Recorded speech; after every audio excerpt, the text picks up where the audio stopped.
عزیزان محترم، برسوں سے میں جناب اشرف عباس صاحب اللہ کی اس منعقدہ محفل میں حاضری دیتا ہوں۔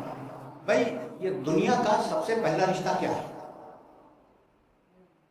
سب سے پہلا، سب چپ ہیں بھائی، سب سے پہلا رشتہ ہمارے باپ اور ہماری ماں کا تھا، آدم اور حوا کا۔ تو سب سے پہلا رشتہ ہے زوجیت کا رشتہ، باپ دادا تو بعد میں آتے ہیں۔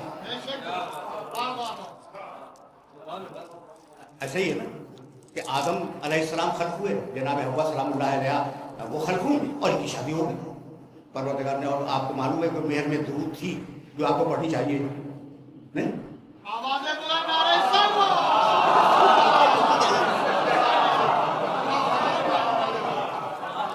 جناب حوا کا جو مہر رکھا گیا تھا کتاب، اچھا پھر ہماری کتابوں میں نہیں، عالم اسلام کے بزرگوں نے لکھا ہے کہ جناب حوا سلام اللہ علیہ کا جو مہر تھا وہ محمد والے محمد پر درود۔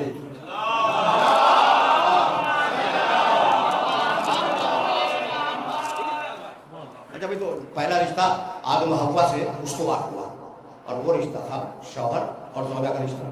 پھر شوہر زوجہ جب صاحب اولاد بنیں گے تو ماں کا رشتہ آئے گا، باپ کا رشتہ آئے گا، اور پھر جب وہ اولاد کی اولاد پیدا ہو جائے گی تو دادا دادی نانا نانی یہ پیدا ہوں گے۔ تو سب سے پہلا رشتہ ہے زوجیت کا۔ تین ہی طریقے ہیں رشتے کے استوار ہونے کے۔ یہ آرام سے سنیے دو جملے، اور یہ لاؤڈ تھنکنگ کر رہا ہوں میں، سوچ کے بول رہا ہوں۔ تو پہلا رشتہ کیا ہے؟ زوجیت کا، زوجہ، ٹھیک۔ تو دوسرا رشتہ کیا ہوا بھائی؟ ولدیت۔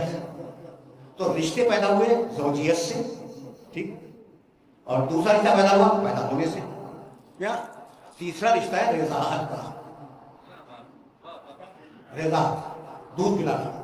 تو کیا مرد دودھ پلاتا ہے؟ دودھ تو عورت پلائے گی۔ جب اب وہ اس شہر میں، توجہ رکھیے، اس شہر میں ایک لڑکا ہے اور ایک لڑکی ہے، یا دونوں لڑکیاں ہیں یا دونوں لڑکے ہیں کسی گھر میں، اور دو الگ الگ اشخاص کی اولاد ہیں۔ تو اگر آپ نے ایک گائے کا دودھ پلا دیا دونوں کو، لڑکی کو اور لڑکے کو، تو کیا وہ رضاعی بھائی بہن بنیں گے؟ نہیں بنیں گے نا۔ اچھا، اور اب یہ بڑی عجیب بات ہے کہ ایک شہر میں ایک محلے سے دودھ خرید کے لائے، ایک لڑکی کو پلایا اور ایک لڑکے کو پلایا، دونوں رضاعی بھائی بہن نہیں بنے۔ لیکن اگر ایک ہی عورت کراچی میں ایک لڑکے کو دودھ پلا دے اور لاہور میں جا کے دودھ پلا دے ایک لڑکی کو، تو دونوں بھائی بہن ہو گئے یا نہیں ہو گئے؟ زوجیت، ولدیت، رضاعت۔ جب زوجیت کا رشتہ مرد بناتا ہے یا عورت؟ بہت توجہ رکھیے۔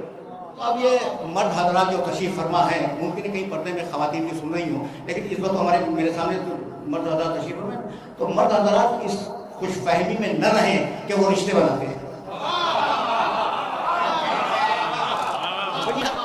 یہ آخری جملہ کر رہا ہوں، مرد حضرات اس خوش فہمی میں نہ رہیں کہ وہ رشتے بناتے ہیں۔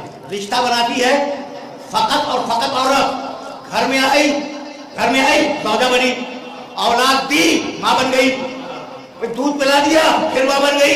تو رشتے مردوں سے نہیں چلتے، رشتے ہمیشہ عورتیں چلتے ہیں۔ یہی سبب ہے کہ آیے تطہیر کی شان نزول میں جب تعارف ہوا تو محمد سے نہیں ہوا، پھر فاطمہ تو ابوہا